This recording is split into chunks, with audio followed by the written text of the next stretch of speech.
तैयार हो जाओ दोस्तों, स्वागत है आपका मेरे चैनल सुपर लेवल मानवा में। हम चैप्टर की शुरुआत में देखते हैं कि वो लड़की अपने शान को बोल रही थी तुम पास हो गए। इधर शान की इतनी हालत खराब हो जाती है, वो सोच रहा था कि मैं यहाँ पे मुश्किल से ही खड़ा हो पा रहा हूँ, अगर मैं इसके सामने कोलैब हो गया तो कितना बुरा लगेगा। मैं इसके सामने कोलैब नहीं हो सकता। अभी अभी तो इस लड़की ने मेरी तारीफ करी है। उतने में ही लियो आ जाता है और उसको कॉलर से पकड़ के उठा देता है। जैसे ही वो शान को उठाता है, शान उसको थैंक यू बोलने लगता है। उतने में ही वो उसके गर्दन पे एक अटैक करता है, उससे वो अनकॉन्शियस हो जाता है और लियो बोलने लगता है उस लड़की से, चलो हम बात करते हैं। फिर वो लड़की बोलने लगती है, ठीक है चलो हम बात करते हैं। इधर अपने शान को सोफे पे लिटा दिया था और वो लड़की बोल रही थी कि इसके सेंसेस सुपर सेंसेस बोल सकते हैं। और वो बोलती है ये लीडी बू का बेटा है और इसको इतनी घटिया पावर मिली है उनसे और हमारा फ्यूचर इस पे टिका हुआ है। ऐसा करती हूँ मैं यहाँ से चली जाती हूँ, क्योंकि अगर मैं रही यहाँ पे तो मेरा कोई मतलब नहीं रहेगा, क्योंकि इसकी एबिलिटी कितनी घटिया है। इतना सुनते ही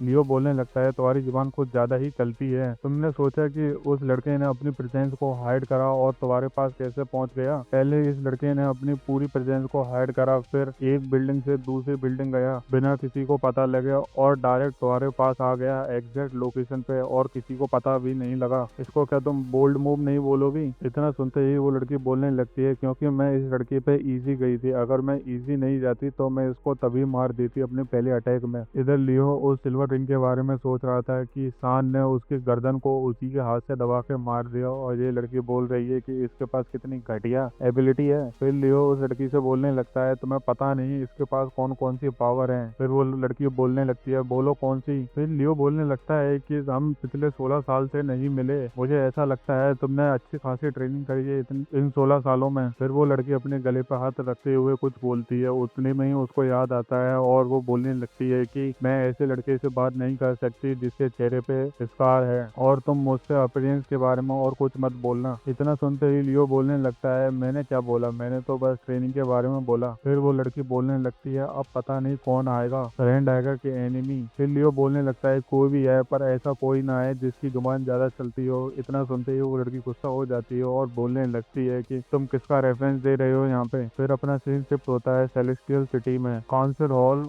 hall of the 8 grand family. Council hall में दो आदमी एक दूसरे से बात कर रहे थे और वो बोलने लगते हैं कि सालों हो गई किसी ने काउंसिल हॉल में कदम नहीं रखा, आज पता नहीं क्या हुआ कि ये दोबारा रीओपन हुआ है। इतना सुनने के बाद वो सामने खड़ा हुआ दूसरा इंसान बोलने लगता है कि मैं आज भी उस एरा को याद करता हूँ जब लेडी बू इस काउंसिल को संभालती थी। जब उस वक्त हर फैमिली एक दूसरे से ताकतवर थी, कोई नहीं बता सकता कौन सी फैमिली किससे कमजोर है और किससे ताकतवर। अब की फैमिली देखो, ये फालतू लोग, इनमें कोई ताकत नहीं है, ये 8 बड़ी फैमिली होने के लायक ही नहीं है, पर पता नहीं इनको क्यों बना दिया गया है। वो इतनी बुराई पे बुराई करे जा रहा था। दूसरा वाला बंदा बोलने लगता है, थोड़ा शांत रहो, जब से गोश्त अफसर आया है, जब से दीवारों के भी कान होने लगे हैं, थोड़ा संभाल के बोलो। ये सारी बात उस गोश्त वाले आदमी ने सुन ली थी और वो बोलने लगता है कि मैं इन दोनों की जुबान काट दूंगा जो कि इतना तेज बोल रहे हैं। इतना सुनते ही वो दूसरा वाला भी बोलने लगता है, थोड़ा संभाल के, क्या तुम ठीक सोच रहे हो? कितना अनोइंग है इन जैसों को संभालना, क्या मैं इन सबको मार दूं? चलो छोड़ो इस बात को, चलो हम अपने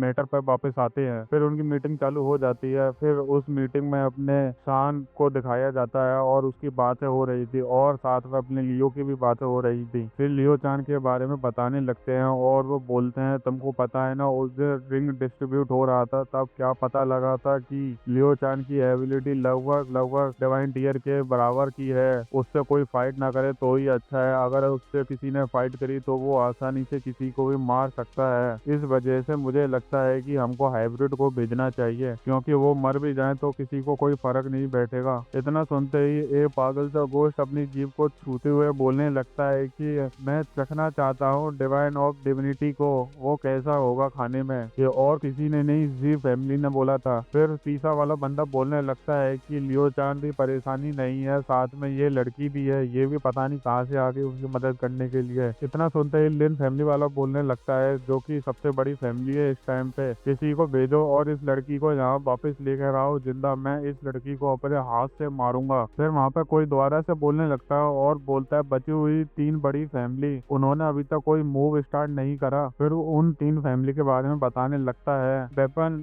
स्मिथ, वो डिसअपियर हो गया था 10 साल पहले और उसका कोई डिसेंडेंट भी नहीं है, और सू फैमिली, उसके बारे में तो चिंता करने की ही जरूरत नहीं है और हान फैमिली के पास डिसेंडेंट है वो काफी अच्छा है, उसके पास अच्छा खासा टैलेंट है, लेकिन वो पिछले 1 साल से बेड रेस्ट में है। वो अभी किसी से फाइट नहीं कर सकता। हमको इस लड़के को पकड़ना ही पड़ेगा। तो वो बोलने लगता है जाके सबको फोन कर दो, अगर किसी ने लियो की मदद करने की कोशिश करी तो हम उस फैमिली को तबाह कर देंगे। इतना तुम शांति से एक जगह बैठे रहो और कुछ मत करो। इतना सुनते ही सारे बोलने लगते हैं ठीक है। और एक जाने वाले की नजर साइड से जाती है क्योंकि एक पंछी उड़ के वहां से जाने लगता है और वो पंछी डायरेक्ट उड़ के मोनेस्ट्री जाता है और वो सीधे जाओजी के कंधे पे जाके बैठ जाता है और उससे बातें करने लगता है और वो सारी चीजें बताता है जो कि काउंसिल हॉल में हो रही थी। फिर वो बड़ सारी की सारी चीजें बताने लगती हैं कि लियो फैमिली का डिसेंडेंट जाके ज्वाइन हो गया है और साथ में वो हुई लड़की भी ज्वाइन हो गई है। इतने में ही उस पंछी को कुछ महसूस होता है, साथ में उस लड़के को भी। वो लड़का बोलने लगता है कि तुम यहाँ से जा सकते हो, मैं इसको अकेले संभाल लूंगा। फिर वो पानी के अंदर से वही गुफार आता है। फिर अपना सीन शिफ्ट होता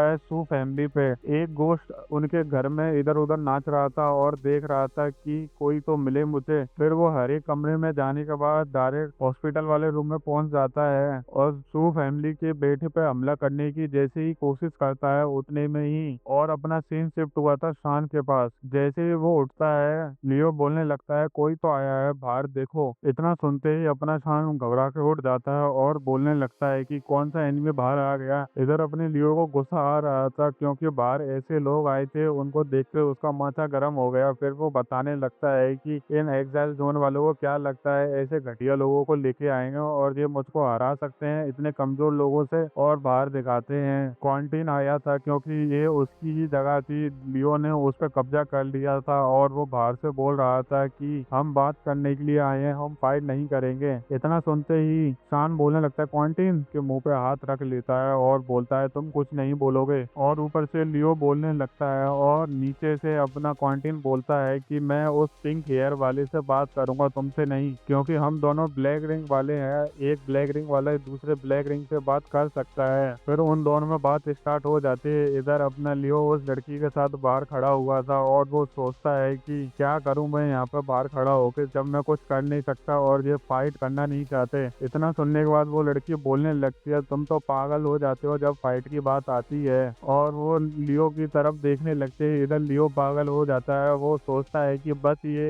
एक बार फाइट करना स्टार्ट करें फिर मैं बताऊंगा कि कौन कितना ताकतवर है। उसकी ये वाली हरकतें देख के वो लड़की सोच रही थी इसको कोई रोको। इधर क्वांटीन अपने शान से बोल रहा था कि मैंने एक्सपेक्ट नहीं करा था कि हम दोनों इतनी जल्दी मिलेंगे, लेकिन मैंने सुना था किसी ने मेरी बिल्डिंग पर ओवरटेक कर लिया है। जब मुझे पता लग गया तुम ही होगे वहाँ पे और किसी ने नहीं करा होगा। इतना सुनते ही अपना शान बोलने लगता है मुझे माफ करना, हम नहीं चाहते थे कि हम तुम्हारा प्लेस लें। इतना सुनते ही क्वांटीन बोलने लगता है कि इस बात को तो छोड़ो, वैसे भी मैं अपना बेस वापस लेने नहीं आया, मैं आया हूँ सिर्फ तुमसे इतना पूछने के लिए कि ये गोल्डन रिंग वाला तुम्हारे साथ क्यों है। इतना सुनते ही अपना शान बोलने लगता है कि मैं तुमको बताऊंगा तुम विश्वास नहीं करोगे। इधर बाहर क्वांटीन के लोग एक दूसरे से बात कर रहे थे और वो बोलते हैं कि पता नहीं क्वांटीन भाई अंदर क्या बात कर रहे होंगे, मुझे तो यहाँ पे भूख लग रही है। फिर दूसरा वाला बंदा बोलने लगता है कि तुम्हें तुम्हें बस भूख ही लगती रहती है, तुम्हें पता नहीं वहाँ कितनी बड़ी दिक्कत हो सकती है और तुम कंप्लेन कर रहे हो फूड के बारे में क्वांटीन भाई से। और उनमें से एक बंदा बोलने लगता है कि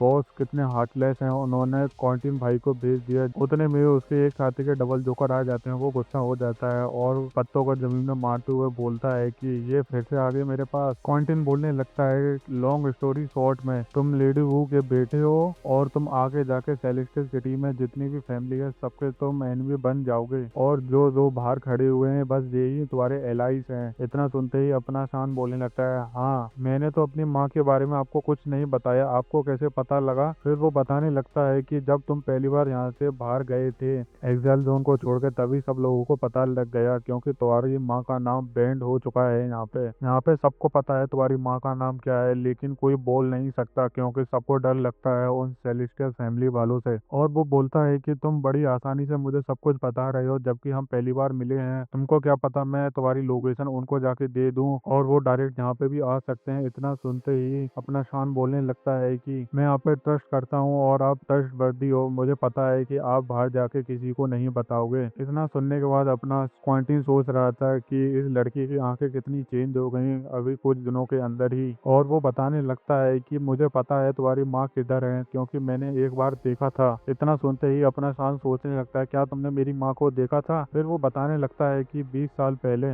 जब मैं वहाँ पे इंटरव्यू देने गया था, जब उन्होंने मुझे भेजा था सेलेस्टियल सिटी में, उस बिल्डिंग की लोकेशन कुछ ज्यादा ही सीक्रेट थी। हम सबकी आंखों पर पट्टी बांध दी गई थी, लेकर जा रहे थे। जब हम वहाँ जाके पहुंचे तब हमको पता लगा कि हम एक प्रिजन बिल्डिंग में आके वहाँ की मरम्मत कर रहे थे। इधर क्वारंटीन की नजर जाती है, वो सोचता है कि इतना बड़ा प्रिजन बनाया है केवल एक इंसान के लिए। और उसकी नजर सामने जाती है, कोई गोल्डन रिंग वाला बंदा बोल रहा था कि इसको जल्द से जल्द कंप्लीट करो, हमको इसके अंदर डिवाइन टीयर वाले को कैद करना है। और उसके साथ वाले भी बोलने लगते हैं, हाँ ठीक है सर, हम इसको जल्द से जल्द कंप्लीट कराएंगे। फिर अपना सीन प्रेजेंट में आ जाता है। इधर क्वारंटीन अपने शान को बोल रहा था कि मुझे लगता है तुम्हारी माँ उधर ही है, क्योंकि उन्होंने पहले से ही तैयारी कर रखी थी तुम्हारी माँ को कैद करने के लिए। तुम्हारी माँ शायद अभी भी जिंदा हो सकती है वहाँ पे। इधर वो गोश्त टू फैमिली के हर एक कमरे में जा रहा था और बाहर आ रहा था और बोलता है कि मुझे यहाँ पे कोई इंसान की प्रेजेंस फील क्यों नहीं हो रही, मुझे लगता है कि मुझे वापस ही जाना पड़ेगा, यहाँ पे कोई नहीं है। उतने में ही उसको एक गेट दिखता है और वो सोचता है चलो इसमें आखिरी बार जाके देखता हूँ। जैसे ही वो अंदर जाता है उसको वहाँ पे एक लड़का मिलता है और वो सोचता है कि ये यहाँ पे क्या कर रहा है। मुझे लगता था कि सू फैमिली का तो कोई डिसेंडेंट ही नहीं है, लेकिन तुम कौन हो? उतने में ही उस लड़की की आंख खुल जाती है और वो गोश्त बोलने लगता है, क्या मैंने तुमको जगह दिया? इधर वो लड़का उस गोश्त को स्कैन करने में लगा हुआ था। इधर वो गोश्त बोले जा रहा था कि तुम्हारी गर्दन में कोई रिंग भी नहीं है और साथ में हमको पता भी नहीं तुम एग्जिस्ट करते हो कि नहीं, और तुम्हारा रिलेशन क्या है सू फैमिली के साथ, क्या तुम गूंगे हो, तुम कुछ बोल क्यों नहीं पा रहे? इधर वो लड़का उसको स्कैन करने में लगा हुआ था, क्योंकि अभी तक उसने 70% स्कैन करा। जैसे ही वो पूरी तरह से उसको स्कैन करता है और बोलने लगता है चेनियान। इतना सुनते ही वो डर जाता है और बोलने लगता है, तुम्हें मेरा नाम कैसे पता, जल्द से जल्द मुझे बताओ। जैसे ही वो उस लड़के पर अटैक करता है उतने में ही वो लड़के अपने हाथ से उसको एक पावरफुल अटैक करता है और वो दूर जाके दीवार में टकराता है और वो लड़का जितने वायर उस पर लगे हुए थे वो सबको हटा देता है। और वो मार खाने के बाद सोचता है कि ये कैसे हो सकता है, इस लड़के के हाथ में से शॉक वेव कैसे बाहर आ सकती है, ये एबिलिटी तो लियो की थी, वो तो मर चुका है। उससे बड़ी बात यह है कि सू फैमिली के पास ऐसी टेक्निक क्यों है, क्योंकि ये टेक्निक तो लियो के पास थी ना। और वो बुरी हालत में उठता है और सोचने लगता है कि इस बात को तो छोड़ो, मुझे वहां जाके इन्फॉर्म करना पड़ेगा। लेडी वो की जितनी लॉयल फैमिली थी, अब मुझे लगता है कि अब हमको सबको दोबारा जाके चेक करना पड़ेगा, क्योंकि हम उनको ऐसे नहीं छोड़ सकते। और मैंने यहाँ देखा सू फैमिली के पास लू फैमिली की एबिलिटी है, पता नहीं कैसे, लेकिन मुझे ये सब चीजें वहाँ जाकर रिपोर्ट करनी पड़ेगी। और वो वहाँ से जाने लगता है, उतने में ही वहाँ फॉग हो जाता है और वो सोचता है ये फॉग कहाँ से आया। उतने में ही वो लड़का उसके पीछे आ जाता है। जैसे ही वो उसके पीछे आता है वो सोचने लगता है ये कहाँ से आया, और वो बोलता है हिलना मत। उतने में ही वो अपनी पाम टेक्निक से एक जबरदस्त हमला कर देता है उसकी पीठ पे। फिर अपना सीन शिफ्ट होता है जाओ फैमिली पे। वो गोश्त उस लड़के पे हमला कर रहा था और बोल रहा था मरो, और एक वो पावरफुल अटैक कर देता है उस लड़के पे। लेकिन उस लड़के को तो कोई फर्क ही नहीं बैठता, वो तो मस्त अपना एक हाथ उठाता है और वाटर की मदद से जो अटैक आ रहा था उसको डिसमिस कर देता है। वो ये सब कुछ करने के बाद भी कुछ रिएक्शन नहीं देता और वो सामने सोच रहा था कि इस लड़के ने मेरे अटैक को इतनी जल्दी न्यूट्रलाइज कैसे कर दिया। और वो लड़का मस्त अपने स्टिक को घुमाता है और एक ही पल में उसके पास आ जाता है। जैसे ही वो उसके पास आता है वो बेचारा घबराने लगता है और सोचता है कि ये मेरे पास कब आया। और वो लड़का उस पर अटैक करने लगता है, कभी लेफ्ट साइड से कभी राइट साइड से। वो जितनी बार उस पर अटैक करता उतनी बार वो कुटता उससे, और बेचारे को वो कुछ ज्यादा ही मारता है, कभी लेफ्ट से मारता है, कभी राइट से, कभी पैरों से मारता है। और बेचारे को इतना मारता है उसके मुंह से भी खून आने लगता है और उसको मार मार के जमीन में लेटा देता है। और वो गोश्त सोच रहा था कि तुम कौन सी एबिलिटी को यूज कर रहे हो। फिर वो लड़का बोलने लगता है कि मैं एबिलिटी का यूज नहीं कर रहा, क्योंकि तुम जैसे कमजोर को हराने के लिए मैं एबिलिटी का यूज नहीं करता। ये वाला चैप्टर यहीं खत्म होता है। अगर वीडियो अच्छी लगे तो लाइक करो, कमेंट करो एंड सब्सक्राइब भी करो।